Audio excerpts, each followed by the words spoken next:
Europe में जारी जंग यूं तो बस रूस और यूक्रेन के बीच ही लड़ी जा रही है, लेकिन पूरी दुनिया की फौजों की निगाहें इस पर टिकी हुई है। इस युद्ध में इस्तेमाल होने वाले हथियार और इसमें अपनाई जाने वाली रणनीति पर हर किसी की निगाहें हैं।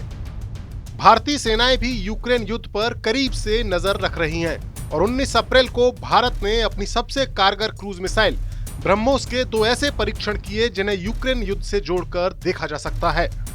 दरअसल यूक्रेन युद्ध में एक ऐसी घटना हुई है जिसने पूरी दुनिया का ध्यान खींचा है और वो घटना है रूस के जंगी जहाज मॉस्को का ब्लैक सी में डूब जाना। ब्लैक सी में तैनात रूस की नेवी फ्लीट के सबसे ताकतवर क्रूज शिप मॉस्को के डूबने के पीछे यूक्रेन का दावा है कि उसकी एंटी शिप मिसाइल नेपच्यून के प्रहार से मॉस्को नेस्तनाबूद हुआ है। हालांकि रूस ने इस दावे को कंफर्म तो नहीं किया, लेकिन भारतीय एयरफोर्स ने एक ऐसे ही परीक्षण को पूरा किया है। इस परीक्षण के दौरान फाइटर जेट सुखोई 30 MKI से दागी गई ब्रह्मोस मिसाइल ने समंदर में मौजूद एक मूविंग शिप पर ठीक वैसा ही अचूक निशाना लगाया है जैसा निशाना मॉस्को पर लगाने का यूक्रेन का दावा है। साल 2016 में एयरफोर्स के सुखोई जेट के साथ इंटीग्रेट की गई सुपरसोनिक मिसाइल ब्रह्मोस का ये सुपर शो देश के ईस्टर्न सीबोर्ड में इंडियन नेवी के साथ पूरी कोऑर्डिनेशन के साथ अंजाम दिया गया है। समंदर में तैरते भारतीय नेवी के ही एक डीकमीशन हो चुके शिप पर ब्रह्मोस के अचूक निशाने ने भारत के चीन और पाकिस्तान जैसे दुश्मन देशों के भी होश फाख्ता कर दिए होंगे। यही नहीं, 19 अप्रैल के ही दिन समंदर में ही ब्रह्मोस की एक दूसरी ताकत का भी मुजाहिरा किया गया। भारत के दिल्ली क्लास के जंगी जहाज से ब्रह्मोस के नेवी वर्जन का भी परीक्षण हुआ।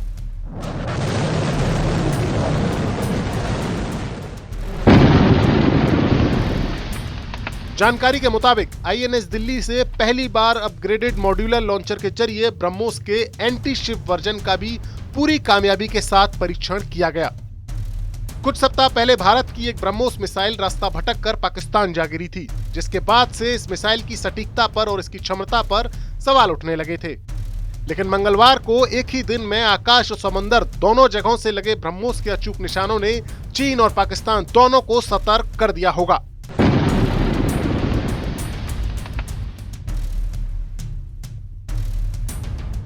देश बनता है अपने नागरिकों से, ऐसे नागरिक जो अधिकार के साथ कर्तव्य पर भी ध्यान दें, जो सच्चाई का आदर करें लेकिन असत्य से लड़ना भी सीखें, जो सिर्फ जानकार न बने बल्कि जागरूक भी रहें।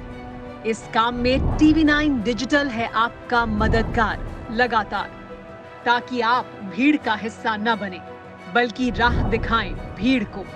देखते रहिए TV9 डिजिटल।